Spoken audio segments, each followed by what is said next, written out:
Princess Beatrice and Eugenie may be copying Meghan when it comes to childcare.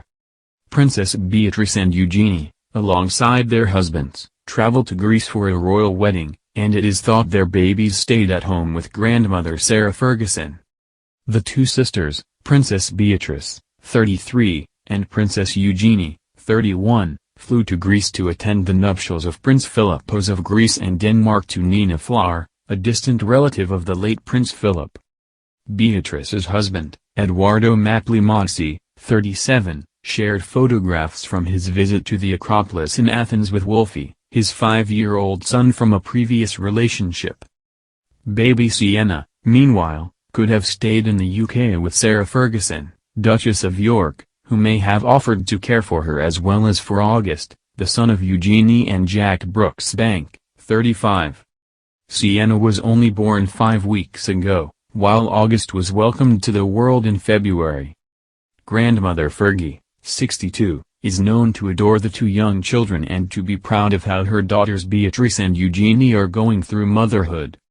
After becoming a first-time grandmother to baby boy August earlier this year, Fergie was absolutely delighted. "I've had sisters, I've got daughters with very cute Barbie dolls.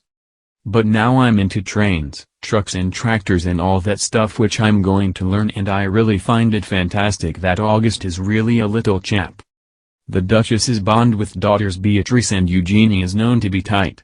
The sisters have often spoken highly about their mother, praising how good of a parent she has been.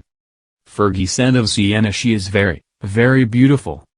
And speaking of her bond with August, she told Hello, "It's so funny because when August smiles at me now, because he's 7.5 months, you actually know he genuinely likes you.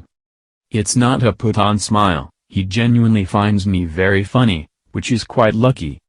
The Duchess's support to her daughters reminds of the help offered to the Sussexes by Doria Ragland, Meghan Markle's mother, who even took a doula training course ahead of the birth of Archie, the 2-year-old son of Meghan, 40, and Prince Harry, 37. Doria, 65, is very close to her daughter. Wanting to ensure Meghan received the best afterbirth support that she needed, she flew to London and moved into Frogmore Cottage with Harry and Meghan to help the couple prepare for the birth of their first son in May 2019. When he was born, she said she was overjoyed. In Amazon Prime documentary Meghan Markle, Changing Traditions, entertainment reporter Ashley Pearson said, "Meghan's mother Doria has been unfailingly supportive of her daughter, so much so that she took a class on how to be a supportive doula in the birthing room. She was seen actually taking classes on this in LA, so her mother was studied up and she came over to help and assist Meghan during the home birth and during the birth process." Meghan's mother was one of the people expressing concern for her when the Duchess was still a working royal. Before Harry and Meghan's decision to step back and move to California, a royal insider said Doria had been concerned and was relieved her daughter was putting her mental health and well-being first. The source described Doria as the epitome of calmness throughout and said both Meghan and Harry trust her judgment 100%.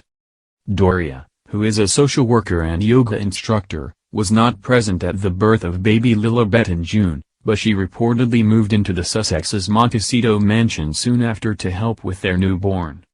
Though the Duke and Duchess of Sussex moved to the U.S. more than a year ago, their approach to parenthood could still be setting an example for the young royals welcoming babies to the family.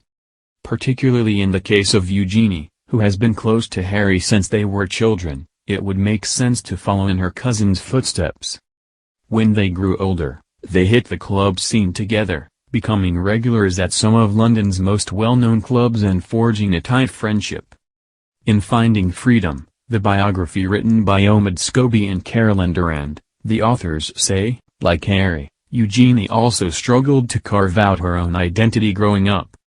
Not being in a senior role meant that she had to go out into the world and find her own path, which she has done. Harry had always confided in his cousin when it came to the women in his life. Not only did he trust her implicitly, but friends say that she gives great advice and has always been beyond wise for her years. The princess, who is reportedly one of the first royals to be informed when Harry and Meghan started dating in the summer of 2016 and is one of the few within the firm thought not to be in a tense position with them, may now be looking at the Duke and Duchess of Sussex for guidance on how to best navigate the world with a baby.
Who is reportedly one of the first royals to be informed when Harry and Meghan started dating in the summer of 2016 and is one of the few within the firm thought not to be in a tense position with them, may now be looking at the Duke and Duchess of Sussex for guidance on how to best navigate the world with a baby.